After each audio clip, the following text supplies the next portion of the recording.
Hey guys, I'm Tom Foster. I'm the building principal at Prince Edward County Middle School. I thought the Beautiful Tomorrow Assembly was fantastic. It was exactly what our students needed.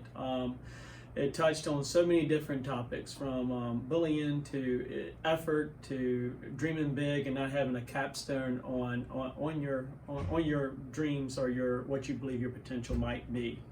Our kids were motivated, they were impacted, and I hope that my dream is that continues. And we have some posters here for follow-up and some implementation to where this is not a one and done thing. We're going to continue this and refer back to it throughout the school year. So great job, humble tip. Thank you so much for coming to our school. I will have a beautiful tomorrow.